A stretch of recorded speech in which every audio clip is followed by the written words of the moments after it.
नमस्कार, मैं हूं कुमार गजेंद्र। जनपद ऑन द स्पॉट में आपका स्वागत है। हमारे एक दूसरे social media platform podcast with Kumar Gajendra में भी आपका स्वागत है, जहां आप हमें सुन सकते हैं।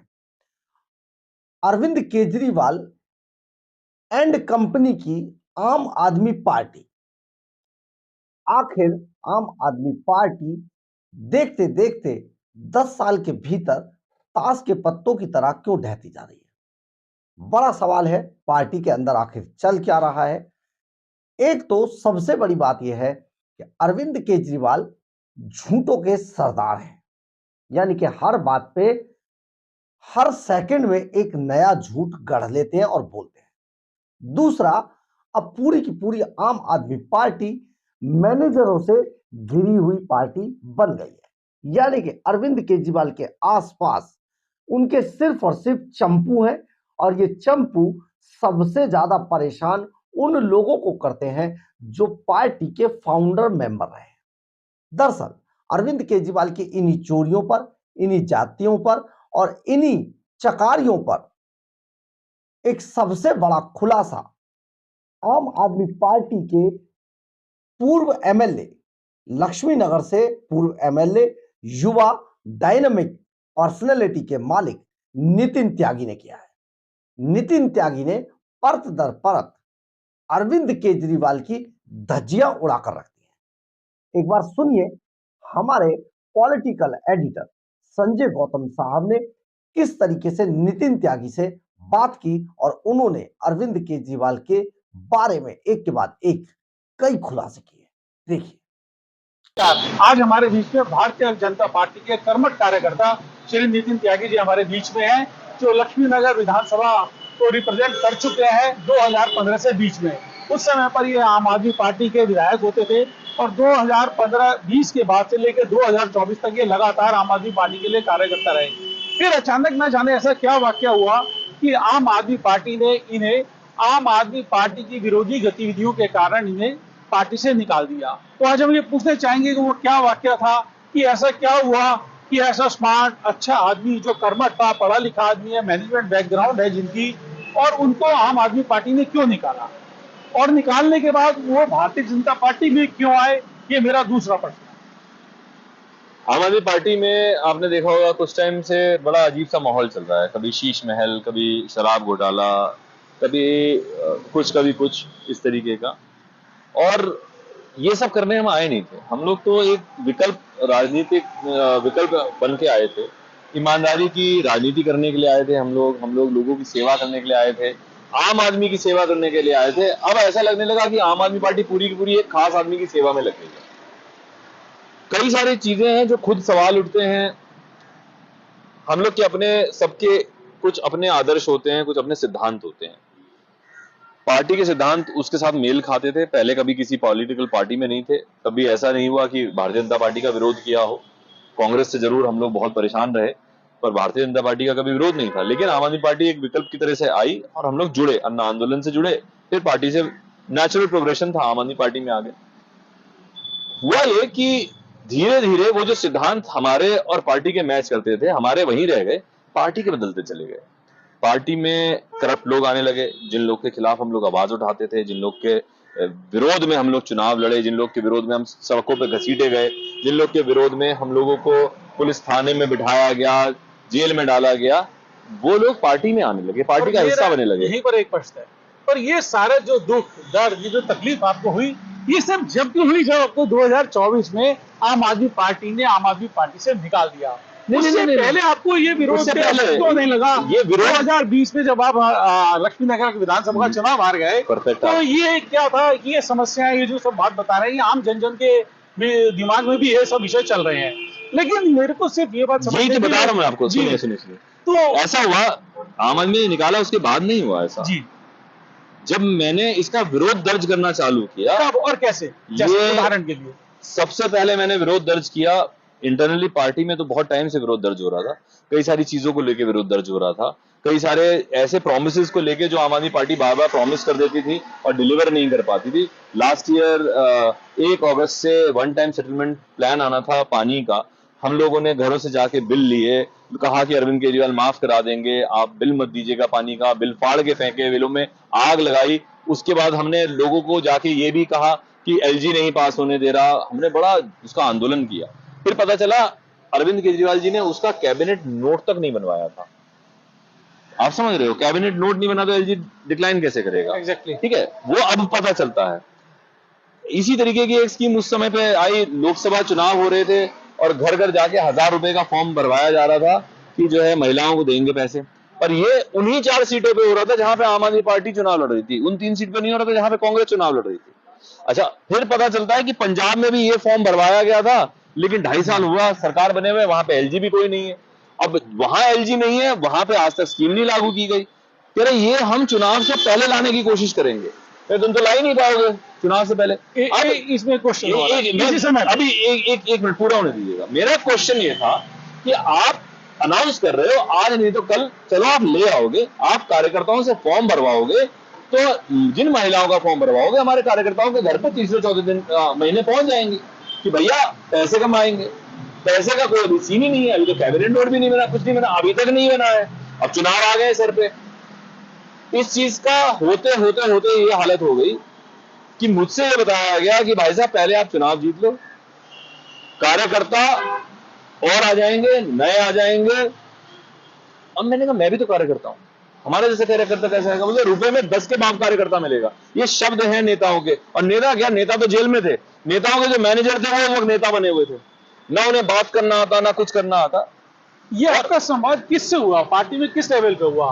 पार्टी में उस वक्त जितने शीर्ष के थे, चाहे वो संदीप पाठक थे, अच्छा, चाहे उस वक्त जो भी लोग मनीष सिसोदिया जी, मनीष सिसोदिया जी अंदर थे, जाता है कि मनीष सिसोदिया जी आपके बहुत करीब थे।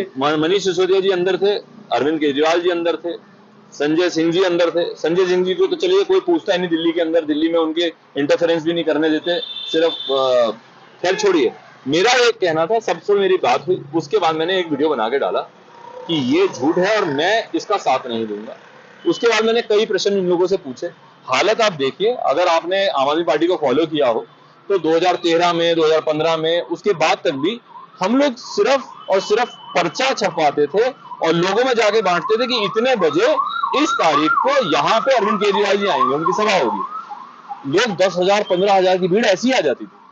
आज की तारीख में ये हालत हो गई है कि पूरी की पूरी दिल्ली से लोग बसों में ला के इकट्ठे कर रहे थे और अरविंद केजरीवाल जी के लिए लोग नहीं इकट्ठे हो पा रहे थे। ये पास में यहाँ पे ऑफिस होता था आम आदमी पार्टी का। पिछले साल जब मेयर बनी शैली ओबराय, तो ये एक कॉल आई सब जगह से कि अरविंद केजरीवाल जी सबको संबोधित करेंगे। आप इमेजिन कर सकते हो पार्टी ऑफिस में कितने लोग इकट्ठे हुए?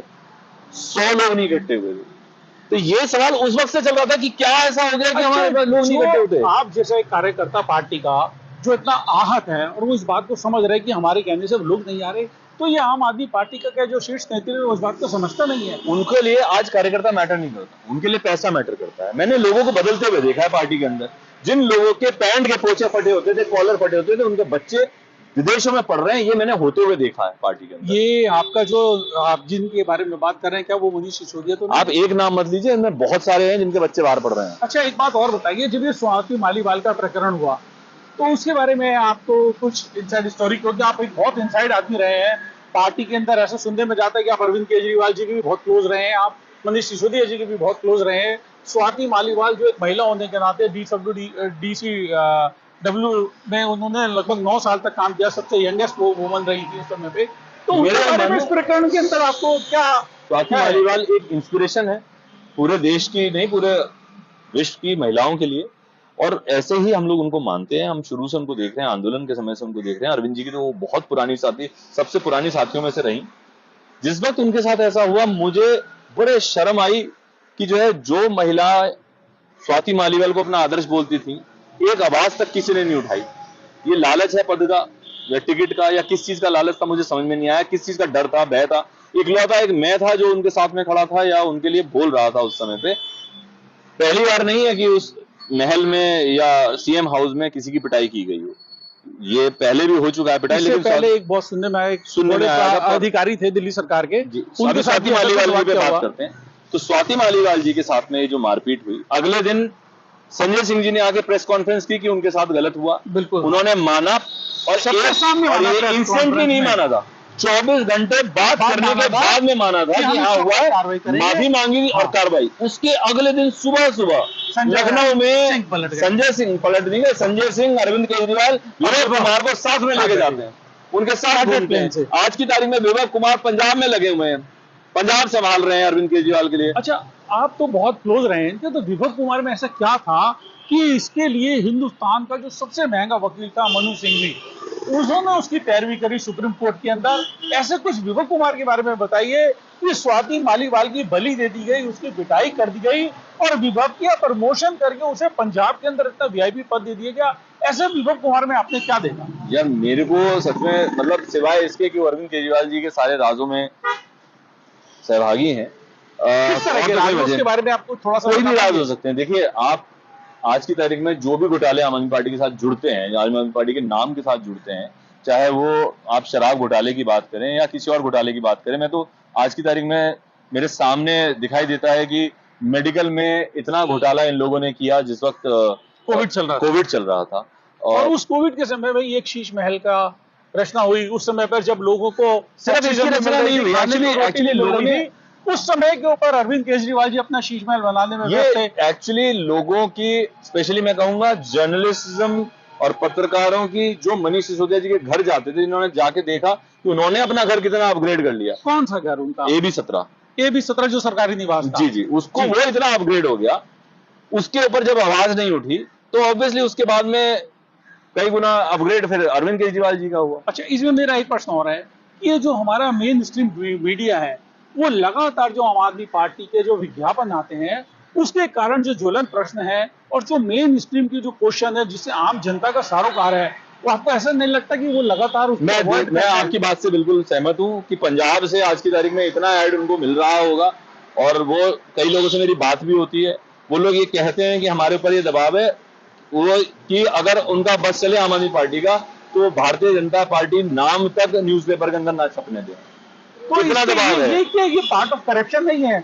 एक अरविंद केजरीवाल जब रामलीला ग्राउंड के अंदर लेटे पड़े थे और स्टील के ग्लास में पानी पीते थे, और उस स्थिति से आगे वो शीश महल में जो आदमी रहे, जो सुनने में आया है कि 70 लाख रुपए के टीवी लगाए, 25 एसी चलाए, तो ये जो उनका सीता से गीता वाला जो प्रकरण हुआ है एक आम आदमी से लेके खास आदमी का, उसके बारे में आप क्या कहना चाहते हैं? मैं कह रहा हूं ना कि आम आदमी पार्टी बनी थी आम आदमियों के लिए काम करने। आज पूरी आम आदमी पार्टी एक खास आदमी की महत्वाकांक्षाओं को पूरा करने के लिए लगी हुई है। आप उस आदमी का लालच देखिए, वो 6 महीने जेल में पड़ा रहा, उसने रिजाइन नहीं किया, उन्हें दिल्ली को कहां गर्द में धकेल दिया। उन्होंने हर बार कहा कि मैं पॉल्यूशन का इलाज करूंगा, मैं जमुना जी का इलाज करूंगा, मैं ये कर दूंगा, उन्होंने कोई काम नहीं करके दिया। और सिवाय अंतिम प्रश्न मैं एक आपको ना पूरी की पूरी सीक्वेंस एक आपको समझा देता हूं। ऐसा नहीं है कि केंद्र सरकार उनको परेशान करती है, आप सीक्वेंस को समझेंगे तो ऐसा लगेगा कि वो केंद्र सरकार से जानबूझ के कॉन्फ्रंटेशन करते हैं। मैं उसका भुक्तभोगी हूं। मैं उन 21 पार्लियामेंट्री सेक्रेटरीज में था जिनको जबरदस्ती पार्लियामेंट्री सेक्रेटरी बनाया गया। हम लोग तो पहली बार जीत के आए थे, मैं पता ही नहीं था पार्लियामेंट्री सेक्रेटरी क्या होता है। 3 पार्लियामेंट्री सेक्रेटरी संसदीय सचिव का पोस्ट क्लियर थी। हमारे पास पूरी पावर नहीं, पावर गवर्नर, लेफ्टिनेंट गवर्नर और राष्ट्रपति के पास थे। उन्होंने 21 बनाए। उसके बाद मुकदमा चला, हाई प्रोफाइल मुकदमा चला पूरे देश में, और उन्होंने ये कहा कि मैंने तो अच्छा करने के लिए करा, पर उसकी अप्रूवल लेनी चाहिए थी, हम सबसे पहले थे। उसके बाद में आप भी मानते हैं कि जो संविधान के अनुसार जो रचना की गई है उसका पालन नहीं किया गया, और वो करना चाहिए, और हम सबके सर पे तलवार रखी। आप बस मास्टर्स को देख लीजिए, आप IT के बंदे हैं, हर स्कूल में 1000 स्कूल हैं, 2000 बच्चे हैं। मेरा एक अंतिम प्रश्न है, छोटे छोटे उसके 2 क्वेश्चन है। एक तो है कि आप लक्ष्मीनगर विधानसभा के अंदर बहुत एक्टिव हैं, क्या भारतीय जनता पार्टी की तरफ से आपको कुछ ऐसा लगा है कि अभी दिल्ली विधानसभा के चुनाव में आपको आगामी चुनाव में लड़ाया जाएगा, आप भारतीय जनता पार्टी के प्रत्याशी होंगे, ऐसा कुछ आश्वासन भारतीय जनता पार्टी ने दिया? एक प्रश्न ये। दूसरा प्रश्न मैं कहूँ, आप 5 साल रहे, 4 साल आपने आम आदमी पार्टी की बड़ी सेवा करी, आप कोई ऐसी एक उपलब्धि बताइए अरविंद केजरीवाल की जिसे लगता हो कि दिल्ली के अंदर दिल्ली वालों को पता होनी चाहिए। उपलब्धि पूछ रहा हूं मैं, इस तरीके के जो उनके आडंबर हैं उसके बारे में नहीं पूछ रहा। मैं बता देता हूँ। देखिए,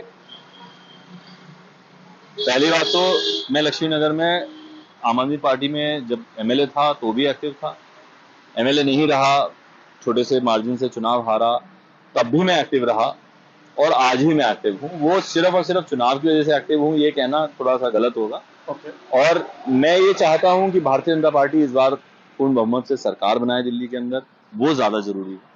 और लक्ष्मी नगर में अगर इस लायक समझेगी पार्टी, चुनाव लड़ने का मौका देगी, चुनाव लड़ा जाएगा, नहीं तो जिसको देगी उसको लड़ाया जाएगा। तो आप कार्यकर्ता बन के काम करें। डेफिनेटली मैं तो बूथ के कार्यकर्ता, देखिए सिर्फ अगर टिकट का लालच होता तो मैं आम आदमी पार्टी में होता, मुझे वहां से टिकट भी मिलता और मैं इस बार जीत भी जाता। माहौल अच्छा है थोड़ा सा मेरा। माहौल कैसे अच्छा है? मेरा अभी आप कह रहे हो मेरा कि मेरा नहीं, मेरा पर आप भी पार्टी के आदमी हो जी। जब आप जीते थे तो पार्टी के कारण क्योंकि जीते मैं थे। मेहनत करता रहा, इसलिए मैं इंडिविजुअली कह सकता हूँ कि मेरे 1-to-1 लोगों के साथ रिलेशनशिप बहुत अच्छी है लक्ष्मी नगर के अंदर, और वो मुझे लगता है कि हर आदमी अपने बारे में पॉजिटिव थोड़ा सा बोलता है, उतना आप मेरे को और लिबरल दे सकते हैं। अरविंद केजरीवाल जी की कोई ऐसी खासियत? अरविंद केजरीवाल जी में एक बहुत बड़ी खासियत है जो मुझे लगता है भारतीय जनता पार्टी के किसी भी नेता में नहीं है। वो जितनी जल्दी अपनी बात से पलट सकते हैं, उतनी जल्दी भारतीय जनता पार्टी में कोई सोच भी नहीं पाता। तो मतलब वो सुबह को बोले हुए सच को शाम को झूठ बता मतलब सकते हैं। भारतीय राजनीति के सबसे बड़े पलटू राम अरविंद केजरीवाल जी। पलटू राम नहीं है, अरविंद केजरीवाल जी प्लान करके झूठ बोलते हैं, और कब उस झूठ को गलत बताना है ये भी उनकी प्लानिंग होती है। तो मतलब एक वो साजिश करता है Definitely. और हर समय के लिए वो पहले से प्लान Definitely. करके रखते हैं मुझे कब पलटना है। एक आदमी जो देश में कुछ भी अच्छा हो रहा है उसको अच्छा मानने को तैयार नहीं है, वो हर चीज में कमी निकालने को। अब सर्जिकल स्ट्राइक देखिए ना, इकलौता आदमी खड़ा हो गया। वो तो पूरी दिल्ली देख ही रही है। पूरी पार्टी, दिल्ली नहीं पूरी पार्टी का एक एक आदमी उनको ये समझा रहा था कि भाई साहब गलत बात है, नहीं सवाल उठाइए, पर वो नहीं माने। आम आदमी पार्टी का एक एक कार्यकर्ता उनसे कह रहा था इस पे सवाल मत उठाइए, लेकिन वो नहीं माने। उन्हें पूछना था। मुझे कई बार ऐसा लगता है कि कहीं किसी और देश की तरफ से भारत की राजनीति को अस्थिर करने की कोशिश तो नहीं कर रहे हैं अरविंद केजरीवाल। देखिए ये तो समय बताएगा, भारतीय राजनीति है, राजनीति के अंदर बहुत उतार चढ़ाव चढ़ते रहते हैं। अरविंद केजरीवाल को इसी दिल्ली के अंदर पहली बार 67 सीट दी, दूसरी बार 62 सीट दी, और अब जो है अब 2025 का चुनाव आने वाला है, उसके अंदर दिल्ली बताएगी कि अरविंद केजरीवाल कितना झूठ बोलते हैं, कितने बड़े पलटी राम है। हमारे बीच एक युवा साथी नितिन त्यागी हमारे बीच रहे, जो लक्ष्मी नगर विधानसभा के अंदर बहुत एक्टिव है, कार्यकर्ता है भारतीय जनता पार्टी के लिए। और लक्ष्मी नगर की विधानसभा के अंदर जो पिछले 10 सालों में जिस तरीके की भी जो है बुराइयां रही हैं, जिस तरीके की उनके अंदर जो जो लोगों की आवश्यकता है उसको पूरी करने के लिए बहुत एक्टिव है, बहुत तैयार रहते हैं। हमारी इनको बहुत बहुत शुभकामना है। नितिन जी आपने हमारे लिए समय निकाला, आपका बहुत बहुत धन्यवाद। बहरहाल अगर आपको हमारी खबर अच्छी लगे तो आप इसे लाइक, सब्सक्राइब और शेयर जरूर करें। कमेंट्स बॉक्स में अपनी राय जरूर लिखें, इससे हमें बहुत बहुत बहुत ऊर्जा मिलती है। जय हिंद, जय भारत।